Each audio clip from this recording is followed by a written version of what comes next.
नमस्कार दोस्तों। तो आज है 28 ऑफ जून 2025। तो कल यानी 27 जून को स्क्विड गेम का सीजन 3 रिलीज हुआ था नेटफ्लिक्स पे और मैंने आज उसको ख़त्म कर लिया है। तो मेरे को क्या लगा और कैसा इसका एंडिंग था, क्या इसका एंडिंग में एक्सप्लेन किया गया है, क्या और पॉसिबल हो सकता है, तो इसी के बारे में आज हम डिस्कस करेंगे।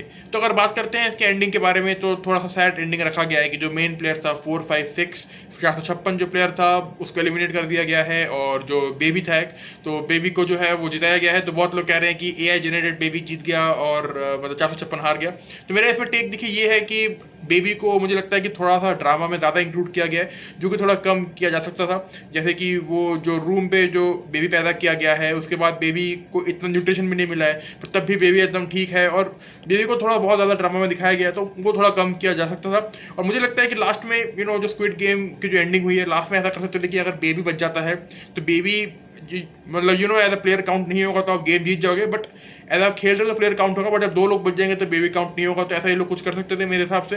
दूसरा जो मुझे लगा कि जो लास्ट में बहुत लोगों का डाउट है कि जो पैसा था जो गेहूं के हाउस में, तो गेहूं जो 456 प्लेयर था, तो उसके जो घर पे जो पैसा था वो कहाँ गया। तो जो मेरा थ्योरी है वो ये है कि फ्रंट मैन ने वो पैसा लिया है और फ्रंट मैन ने वो पैसा कार्ड पे लोड किया है, मतलब उसके अकाउंट पे लोड किया है, और फिर वो जो लॉस एंजलिस में जो दिखाया गया था वहाँ पे, तो वहाँ पे जाके उसने उसकी बेटी को वो कार्ड दे दिया। तो ये मेरा थ्योरी है। और दूसरी बात अगर यहाँ करेंगे तो अमेरिकन स्पिन ऑफ की बात हो रही है कि अमेरिका में क्या स्क्विड गेम्स हमको दोबारा देखने को मिल सकता है।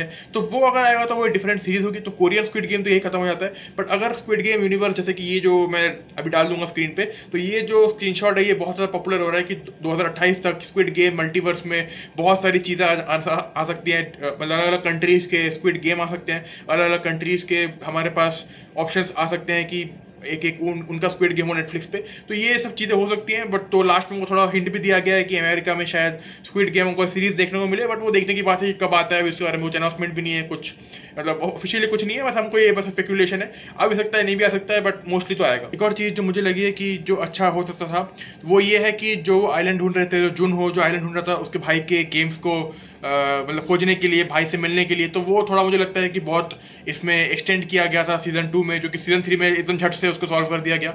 जो जुनहो की टीम थी उन्होंने मतलब एकदम तुरंत ही 2 दिन में ही पूरा उसका जो कैप्टन पार्क था उसका पूरा घर पे रेड मार दिया। सिक्योरिटी भी नहीं है, सच कैमराज भी नहीं थे उसके घर में कि वो कुछ कर पाए, और मतलब जो कैश वगैरह था वो भी एकदम उसी पे रखा हुआ था घर के एकदम लॉन पे ही, और डॉग था बस एक। तो मुझे लगता है कि वो वाला पार्ट थोड़ा सा और बेटर हो सकता था कि उनको थोड़ा सा टाइम लगता, थोड़ा सा मुश्किल आती। तो वहाँ पे मुझे लगता है कि थोड़ा सा स्क्रिप्ट वहाँ पे थोड़ा ढीला पड़ गया था कि थोड़ा सा और वहाँ इंप्रूव कर सकते थे। अपार्ट फ्रॉम दैट मुझे ये भी लगता है कि थोड़ा सा उस एंगल में सोचना चाहिए था कि उनको थोड़ा सा पहले अगर आइलैंड मिल जाता। तो यहाँ पे दिखाया गया जो गेम में कि आइलैंड एकदम लास्ट में मिलता है जब टाइम बम शुरू हो जाता है 30 मिनट का सॉरी, तो उसके बाद आइलैंड मिलता है उसको। तो इतना कुछ डिस्कशन होता नहीं है जुन हो और उसके भाई जो इन हो है जो फ्रंट मैन है। तो मुझे लगता है कि वो थोड़ा सा ऐसा कर सकते थे कि अगर गेम चल रहा है तो गेम चलने के बीच में अगर वो बीच में घुस जाता गेम के और फिर वो कुछ सीन होता, फिर उसके भाई बीच में आता फ्रंट मैन और सबके सामने मास्क उतार के फिर उन दोनों में बात होती थोड़ी सी। तो वो मुझे लगता है कि थोड़ा ना मतलब कहीं ना कहीं थोड़ा सा वो अच्छा हो सकता था वो वाला एंगल।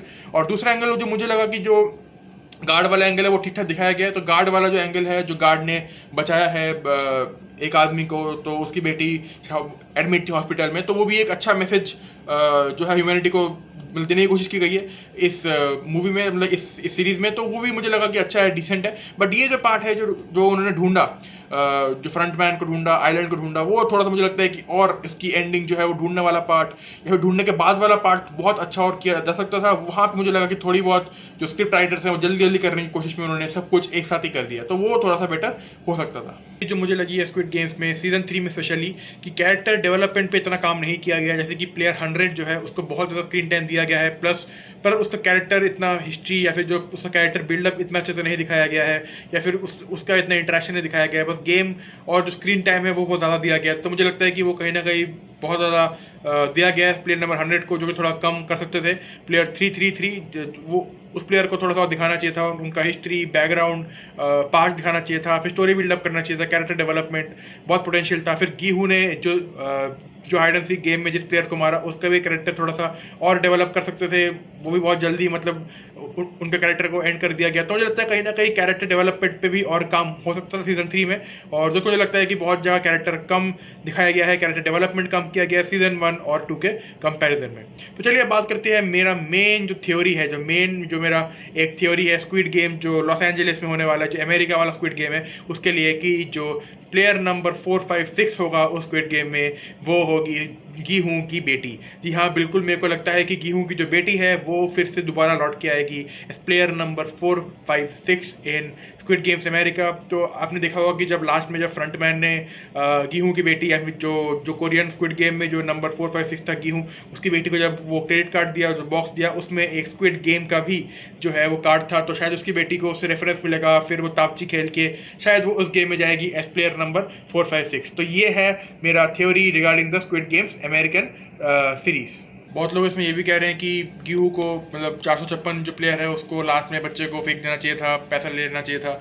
देखिए ये एंडिंग जो है ये हम सब सोच रहे हैं कि अच्छा होता, बट जो राइटर्स है उनका माइंड से थोड़ा सा जो मैं पढ़ने की कोशिश कर रहा हूँ वो ये है कि वो चाहते हैं ह्यूमैनिटी को थोड़ा सा दिखाना कि ह्यूमैनिटी भी एग्जिस्ट करती है। तो मान लीजिए वो उन्होंने दिखा दिया था कि उन्होंने बच्चे को फेंक दिया और वो जीत गया, तो ह्यूमैनिटी कहीं ना कहीं बहुत लोगों को ठेस पहुंचता है उसमें कि यार ऐसा कैसे यार पैसों के लिए बच्चों को फेंक दिया। तो वो कहीं ना कहीं राइटर्स ने ऐसा सोचा है कि अगर हम वैसा दिखा दें कि बच्चे को उन्होंने फेंक दिया और फिर वो पैसा जीत गए, तो वो कहीं ना कहीं मुझे लगता है कि सॉर्ट ऑफ वो अच्छा नहीं होता, मतलब व्यूअर्स के लिए भी और जो मैसेज भेजना चाहते हैं वो लोग उसके लिए भी। और दूसरी चीज़ जो मुझे लगी कि एक और एंडिंग जो कर सकते थे, जो कि है कि गेहूं और उसके बच्चे को माफ़ कर देते, या फिर जो लास्ट राउंड में पहुंच चुके थे तो वो मर चुका था, जो एक और जो 333 नंबर का जो प्लेयर था 333, तो वो कहीं ना कहीं मुझे लगता है कि वो ऐसा करना चाहिए था कि चलो स्टार्ट आपने नहीं किया है पर वहाँ आके ही डेथ हुई है उसकी, तो कहीं ना कहीं वो भी कर सकते थे वो वाला पार्ट कि चलो ठीक है आप दोनों ही विनर हो। तो एंडिंग अच्छी होती कि वो दोनों मतलब गेहूं उसी जो बेबी को वो अच्छे से बड़ा करता है, फिर उसका एक एंडिंग अच्छा होता। बट अगेन जो मुझे लगता है कि एंड करना था इसको तो ऑब्वियसली किसी ना किसी को मारना ही था। तो व्यूअर्स ने मतलब जो राइटर्स हैं उन्होंने ये सोचा कि गेहूं को ही हम लोग अटैक करते हैं, तो गेहूं की यहाँ पे सैड एंडिंग हुई है और बहुत लोग इससे थोड़े दुखी हैं और बहुत लोग इससे चाहते हैं कि थोड़ा सा और अच्छा एंडिंग हो सकता था। बट अगेन राइटर्स जो है उनको ख़त्म करना होता है तो बहुत सारी चीज़ें फास्ट होती है, बहुत सारी चीज़ें अनएक्सपेक्टेड होती हैं। तो ये मैं कहूँगा कि एंडिंग अच्छी थी। बहुत जगह मुझे लगी कि सीजन 3 में बहुत तेज तेज चीज़ें की गई हैं just for the sake of कि ख़त्म करना है, और लास्ट के जो आधा घंटा था, लास्ट एपिसोड का जो आधा घंटा था वो बहुत ही स्लो पेस पे रन किया गया है। गेम्स का पेस भी थोड़ा मुझे स्लो लगा सीजन 3 में। तो ओवरऑल अगर मैं रेट करूँ तो ये बहुत ही एक अच्छी सीरीज़ है स्क्विड गेम, आप आराम से आप बंद करके देख सकते हो उसको। सीजन 1 बेस्ट है मेरे लिए, फिर सीजन 2, फिर कहीं ना कहीं सीजन 3 आता है। तो ओवरऑल मैं रेटिंग दूँ अगर 9 आउट ऑफ 10 पूरी सीरीज़ की, बट सीजन 1 10 आउट ऑफ 10 होगा मेरे लिए। बट तो आपको ये सीरीज़ जो है वो बिल्कुल देखनी चाहिए, अगर आपने अभी तक नहीं देखी है तो बिल्कुल आप जाइए नेटफ्लिक्स पे और ये सीरीज़ देखिए और एंजॉय कीजिए अपने दोस्तों के साथ, और शेयर कीजिए आपके जो भी ओपिनियंस हैं इस सीरीज़ के बारे में कमेंट सेक्शन में। चलिए मिलता हूँ मैं आपसे अगली वीडियो में, तब तक के लिए बाय बाय।